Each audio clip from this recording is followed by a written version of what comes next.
அன்பானவர்களே,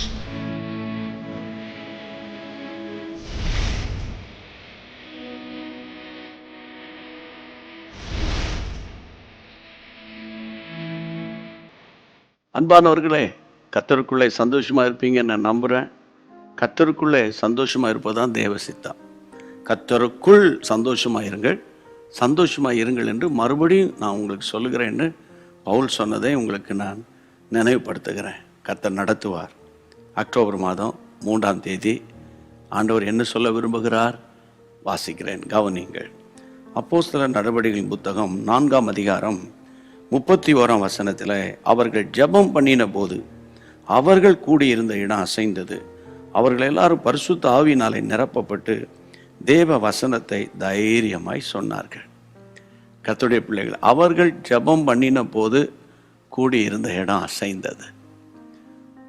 கிறிஸ்தவ மார்க்கத்தின் அடித்தளம் ஜெபம். விசுவாசிகளின், கர்த்தருடைய பிள்ளைகளை, நம்பிக்கை ஜெபம்.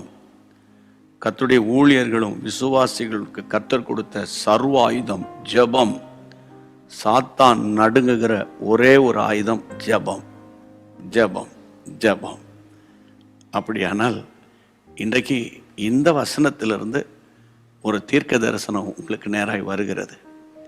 அவர்கள் கூடியிருந்த இடம் அசைந்தது. ஆமேன். எப்படி அசைந்ததா? கர்த்தருடைய பிள்ளைகளை புல்டவுசர் வச்சு இடிச்சாங்களா? இல்லை. அவங்க முழங்கால் படிக்கிட்டு ஆவியில் நிரம்பி ஜெபம் பண்ணுறாங்க. அப்போ ஒரு இடத்தையே வல்லமையான அபிஷேகம் அசைக்குமானால் உங்கள் பிரச்சனை ஆண்டவருக்கு ஏமாத்திரம். இந்த அக்டோபர் முதல் வாரத்தின் உங்களுடைய கமிட்மெண்ட் இருக்க, அது ஏமாத்திரம். உங்கள் தேவைகள் இருக்கு, அது ஏமாத்திரம். நீங்கள் நினைக்கிறீங்க உங்களுக்கு நிறைய வேலைகள் செய்யணும், சரீரத்தில் பலவீனமாக இருக்கே, கவலைப்படாதீங்க, அது ஏமாத்திரம். அடிக்கடி சொல்லுங்க ஏமாத்திரம். இன்னொன்று சொல்லுங்க ஏமாத்திரம். இன்னும் இப்படி சொல்லுங்க, this is all light things. இது சாதாரண காரியம், இது அற்ப காரியம் சொல்லுங்க. ஏனென்றால் நான் ஜெபிக்கிற பிள்ளை, சாதாரணமா இல்லை, அபிஷேகத்தில் நிரம்பி ஜெபிக்கிற பிள்ளை. கர்த்தர் சொல்லுகிறார், உங்கள் பிரச்சனை எல்லாம் அசைந்து இருந்த இடம் தெரியாமல் போகும். ஜெபம் பண்ணிடுவோமா?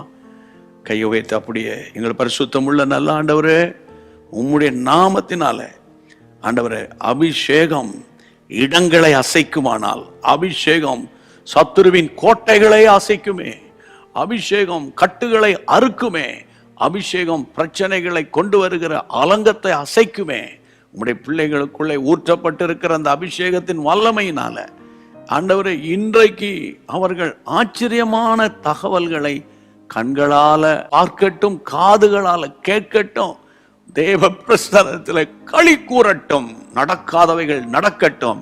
இம்மட்டும் நடத்தினவர் இனிமேலும் நடத்த போகிறீர். ஹல்லேலூயா. கிருபை தாங்கட்டும் ஆண்டவரே.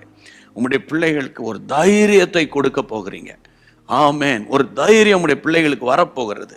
அதற்காக கோடி ஸ்தோத்திரம். நன்மையும் கிருபையும் தொடரட்டும். இயேசுவின் நாமத்தில் ஜெபிக்கிறோம் பிதாவே, ஆமேன். கர்த்தருக்குள்ள தைரியமா இருங்க.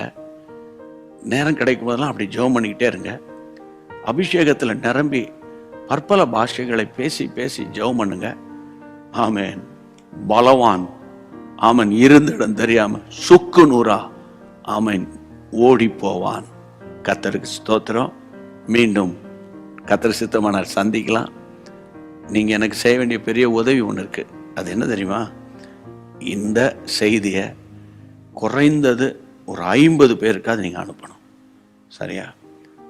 ஒன்று. ரெண்டாவது, அவங்களுக்கு ஒரு மெசேஜ் போட்டு, கேட்டிங்களா, ஏசப்பா அவங்களோட பேசினாரா அப்படின்னு ஒரு செய்தி மெசேஜ் போடணும். சரியா? உங்களோட அவங்க பேசுவாங்க. God bless you. மீண்டும் சந்திக்கலாம். அன்பான தேவனுடைய பிள்ளைகளே, இச்செய்தி உங்களுக்கு மிகுந்த ஆசீர்வாதமாக இருந்ததென்று நாங்கள் நம்புகிறோம். தொடர்ந்து எங்கள் செய்திகளை கேட்டு கர்த்தருக்குள் ஆசீர்வதிக்கப்பட ஜீசஸ் மீட்ஸ் மினிஸ்ட்ரீஸ் என்கிற எங்கள் யூடியூப் சேனலை சப்ஸ்கிரைப் செய்யுங்கள். மேலும் உங்கள் ஜெப உதவிக்கு எங்களோடு நீங்கள் தொடர்பு கொள்ள வேண்டிய தொலைபேசி எண் 9842252836 மற்றும் 7299546363. Email gpsrobinson@hotmail.com. கர்த்தர் உங்களை ஆசீர்வதிப்பாராக.